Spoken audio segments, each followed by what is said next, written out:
Hello everyone, কেমন আছো তোমরা সবাই? আশা করি তোমরা সবাই অনেক ভালো আছো এবং সুস্থ আছো। চলে আসলাম 10 মিনিট স্কুলের আরো একটি অ্যাকাউন্টিং ক্লাস নিয়ে। আজকে আমরা অ্যাকাউন্টিং ফার্স্ট পেপারের অধ্যায় 3 ব্যাংক সন বিবরণী থেকে বেশ কিছু ইম্পর্টেন্ট টপিক নিয়ে আলোচনা করব।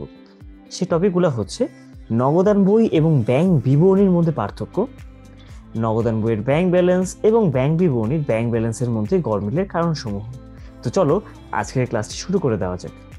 প্রথমেই আমরা জানবো নগদান বই এবং ব্যাংক বিবরণীর মধ্যে কি কি পার্থক্য রয়েছে। সো নগদান বইটা অ্যাকচুয়ালি কি জিনিস? যেই বইয়ের মধ্যে সাধারণত আমরা ব্যাংকের সকল নগদ এবং ব্যাংকের সকল ধরনের লেনদেনগুলোকে অন্তর্ভুক্ত করে থাকি, তাকেই বলতে পারি আমরা নগদান বই। এটা তৈরি করে থাকে কি আমানতকারী।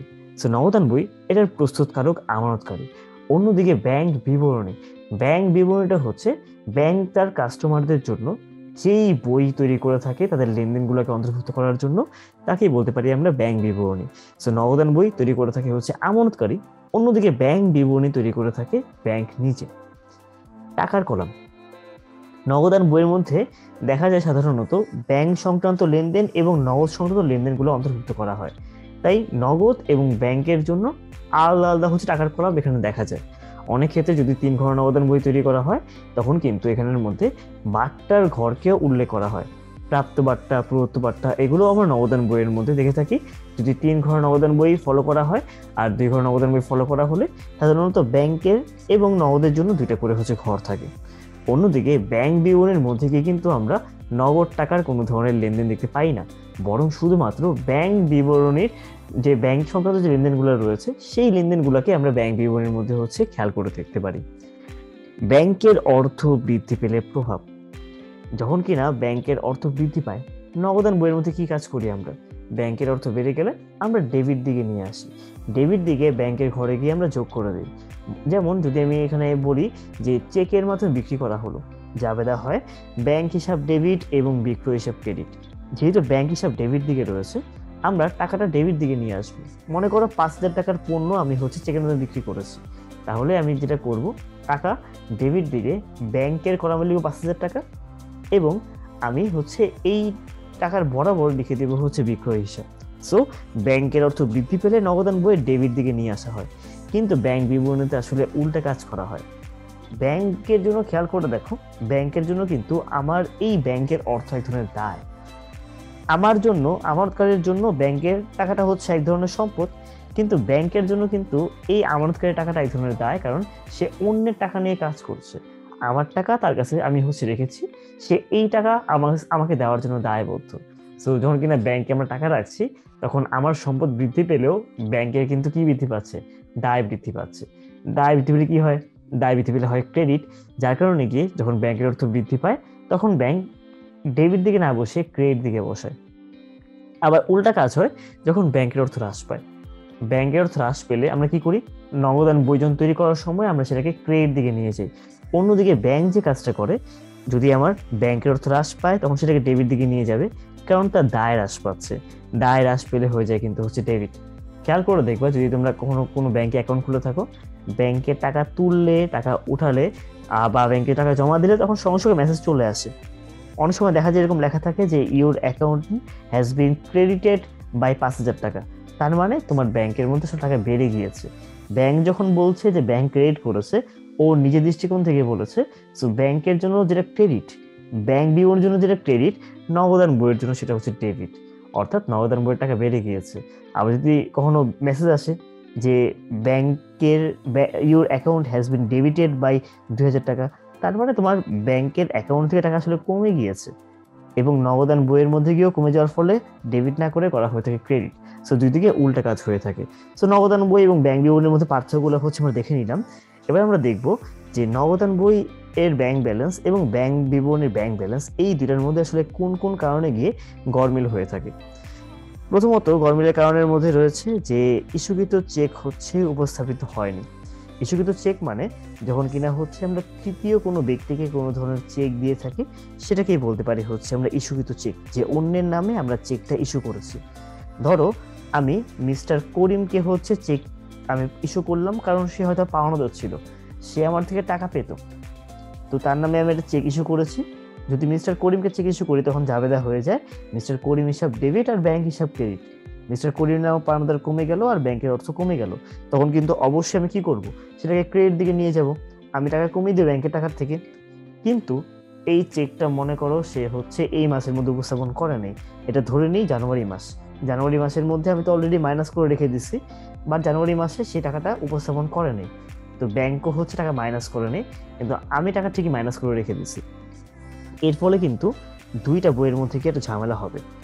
আমানতকারী যখন কোনো পাওনাদারের বরাবর চেক ইস্যু করে তখন সঙ্গে সঙ্গে নগদান বইতে ক্রিয়েট করে দেওয়া হয়, কিন্তু যতক্ষণ চেক পরিশোধের জন্য পাওনাদার কর্তৃক হচ্ছে ব্যাংকে উপস্থাপন না করা হয় ততক্ষণ কিন্তু ব্যাংক মক্কেলের হিসাবকে উহার ব্যাংক বিবরণীতে ডেবিট করবে না, অর্থাৎ ব্যাংকে টাকা কমিয়ে দিবে না। আমি তো ভাই কমাই দিয়েছি, সো অবশ্যই আমার যেটা হবে, আমার নগদান বইয়ের সাথে ব্যাংক বিবরণীর ব্যাংক ব্যালেন্সের একটা পার্থক্য দেখা দিবে। এরপর 2 নাম্বারটা, হিসাব রক্ষকের ভুল।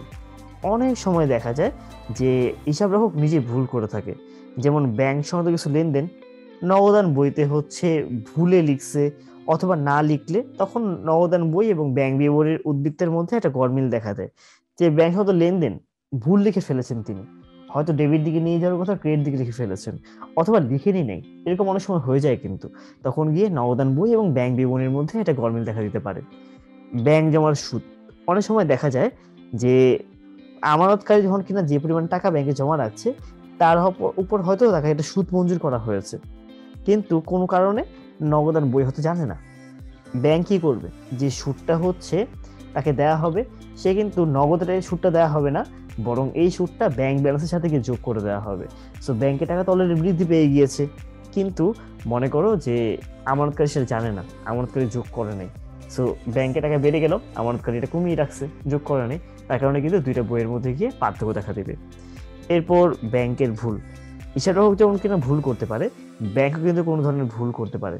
অনেক সময় দেখা যায় যে 2বার হচ্ছে টাকা মাইনাস করে ফেলছে, এমন অনেক সময় হয়। অনেকে ডেবিট কার্ড নেই, বাট তাও ডেবিট কার্ডের জন্য টার্গেটে রেখে দিচ্ছে, এরকম অনেক সময় ইরর হয়ে যায়। তো এই সকল ভুলের কারণে কিন্তু কি হয়ে যাবে, আমাদের ব্যাংকের মধ্যে হচ্ছে ভুল দেখা দিবে এবং ব্যাংক সমন্বয় বিবরণী আমাদের তৈরি করতে হতে পারে, কারণ ওই যে নগদান বইয়ের ব্যালেন্স এবং ব্যাংক বইয়ের ব্যালেন্স তো মিলে নেই। সরাসরি ব্যাংকে জমা, অনেক দেনাদার যে কাজটা করেন, আমাদেরকে হয়তো টাকা দেওয়ার কথা, আমাদেরকে টাকা না দিয়ে সরাসরি ব্যাংক ব্যালেন্স ট্রান্সফার করে দেন বা ব্যাংকে গিয়ে সরাসরি জমা দিয়ে আসেন। ব্যাংকের টাকা তো অলরেডি অবশ্যই বেড়ে যাবে, বাট যদি আমানতকারী সেটা না জানে, অবশ্যই সে তার ব্যাংক ব্যালেন্স যেটা রয়েছে নগদান বই সেখানে কিন্তু যোগ করবে না, তখন গিয়ে দেখা যাবে যে নগদান বইয়ের সাথে ব্যাংক বিবরণীর ব্যাংক ব্যালেন্সের একটা গরমিল দেখা দিবে।